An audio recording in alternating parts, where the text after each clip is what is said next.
കോൺഗ്രസ്സിന് ചില തീരുമാനങ്ങൾ എടുക്കാൻ CJPയുടെ ഒരു വിദ്യാർത്ഥി പ്രക്ഷോഭം വേണ്ടി വന്നു. അതാണ് കഴിഞ്ഞ ദിവസം കോൺഗ്രസ്സിലെ വർക്കിംഗ് കമ്മിറ്റിയിൽ കണ്ടത്. പ്രത്യേകിച്ചും CJP സമരം ഉണ്ടാക്കിയ ഇമ്പാക്റ്റ് അല്ലെങ്കിൽ ആളുകൾക്കിടയിൽ ഉണ്ടാക്കിയ ഒരു ചലനം അത് ചെറുതായിരുന്നില്ല എന്ന് വൈകിയാണെങ്കിലും കോൺഗ്രസ് മനസ്സിലാക്കി. കോൺഗ്രസ് ചെയ്യേണ്ട സമരം മറ്റൊരു സംഘടന ഏറ്റെടുത്തതിൻ്റെ പശ്ചാത്താപം പോലെയായിരുന്നു കഴിഞ്ഞ ദിവസത്തെ കോൺഗ്രസ് വർക്കിംഗ് കമ്മിറ്റി എന്ന് പറയുന്നതായിരിക്കും നല്ലത്. കാരണം ഇനി വരാൻ പോകുന്ന ദിവസങ്ങളിൽ ശക്തമായ പ്രതിഷേധവുമായി കോൺഗ്രസ് രംഗത്തെത്താൻ പോവുകയാണ്.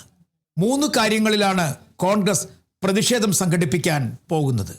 ഒന്നാമത്തേത് ചോദ്യപേപ്പർ ചോർച്ചയും അതുമായി ബന്ധപ്പെട്ട അഴിമതികളുടെ കാര്യത്തിലും പരീക്ഷകൾ നടത്തുന്ന കാര്യത്തിലും.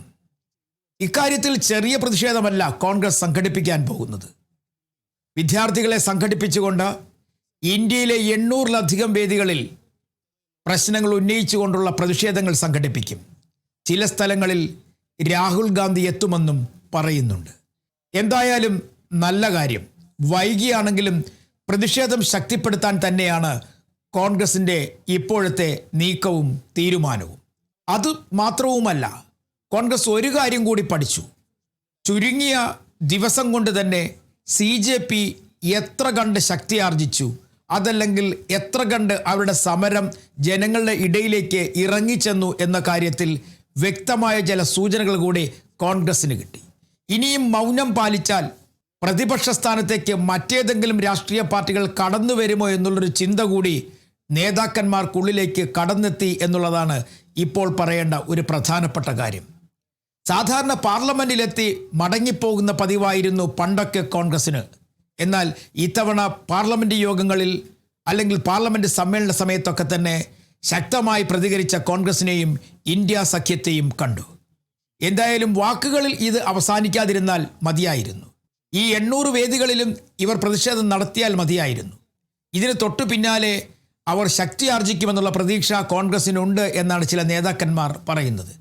എന്തായാലും അടുത്ത ലോക്സഭാ തെരഞ്ഞെടുപ്പിൽ എന്തെങ്കിലും ചിലതൊക്കെ ചെയ്യാൻ കഴിയും, അല്ലെങ്കിൽ BJPയെ അട്ടിമറിക്കാൻ കഴിയുമെന്നുള്ള പ്രതീക്ഷ ചില കോൺഗ്രസ് നേതാക്കന്മാർ തന്നെ പങ്കുവയ്ക്കുകയും ചെയ്യുന്നുണ്ട്.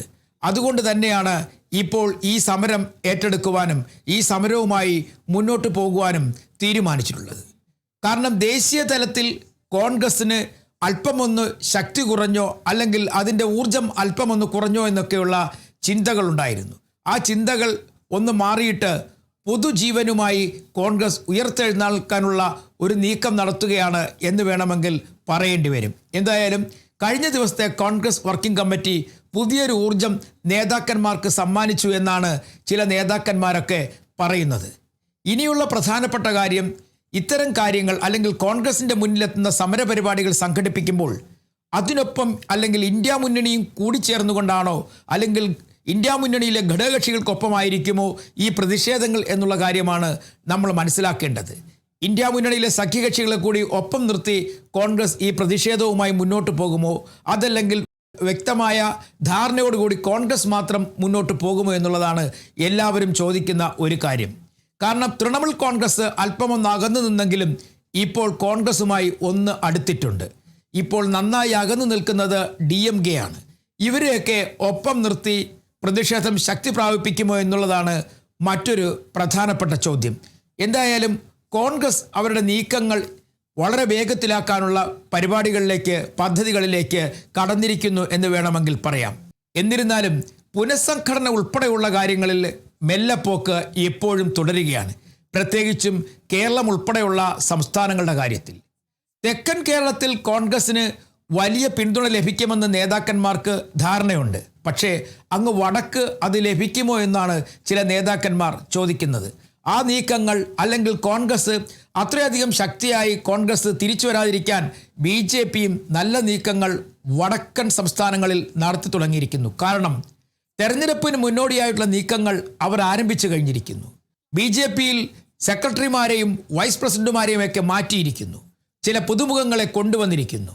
മാത്രവുമല്ല, അവർ ആരൊക്കെ ആയിരിക്കണം, ഏതൊക്കെ സംസ്ഥാനങ്ങൾക്ക് നേതൃത്വം നൽകേണ്ടത്, അല്ലെങ്കിൽ സംസ്ഥാനങ്ങളുടെ ഇലക്ഷൻ പരിപാടികളുമായി ബന്ധപ്പെട്ട കാര്യങ്ങൾക്ക് ആര് നേതൃത്വം നൽകണം എന്ന കാര്യങ്ങളിലൊക്കെ തന്നെ BJP അവരുടെ തീരുമാനങ്ങൾ ഉറപ്പിച്ചു കഴിഞ്ഞിരിക്കുന്നു. ഇനി അവിടേക്കാണ് കോൺഗ്രസ് എത്തേണ്ടത്. പക്ഷേ അത്തരം ചിന്തകളിലേക്കൊന്നും കോൺഗ്രസ് കടന്നില്ല എങ്കിൽ പോലും രാഷ്ട്രീയപരമായി പാർട്ടിയെ ശക്തിപ്പെടുത്തി പ്രതിഷേധങ്ങളിലൂടെ ആളുകളെ കൂടുതൽ അടുപ്പിച്ച് മുന്നോട്ട് പോകാനുള്ള നീക്കമാണ്. അവിടെ ഒരു കാര്യം കൂടി കോൺഗ്രസ് ശ്രദ്ധിക്കേണ്ടതായിരിക്കുന്നു. ഇന്ത്യ മുന്നണിയിലെ കെട്ടുറപ്പ് അത് കുറച്ചുകൂടി മെച്ചപ്പെടുത്താൻ എന്താണ് അവർ ചെയ്യാൻ പോകുന്നത്?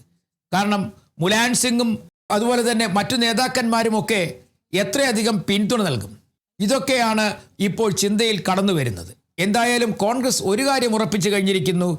BJPക്കെതിരെ ശക്തമായൊരു ബദലായി അല്ലെങ്കിൽ ശക്തമായ ഒരു പ്രതിഷേധം സംഘടിപ്പിച്ച് ഇനി വരാൻ പോകുന്ന തെരഞ്ഞെടുപ്പിൽ ശക്തമായ നീക്കങ്ങൾ നടത്തുന്നതിന് വേണ്ടിയുള്ള തയ്യാറെടുപ്പ് തുടങ്ങിക്കഴിഞ്ഞിരിക്കുന്നു എന്ന് വേണമെങ്കിൽ പറയാൻ കഴിയും. പക്ഷേ കോൺഗ്രസ് അങ്ങ് വടക്കേ ഇന്ത്യയിൽ എത്ര കണ്ട് ഈ പ്രതിഷേധങ്ങളും അല്ലെങ്കിൽ അവരുടെ പദ്ധതികളുമൊക്കെ വ്യാപിപ്പിക്കും എന്നുള്ളതാണ് അവരുടെ മുന്നിലെ ഇപ്പോഴത്തെ ചോദ്യം.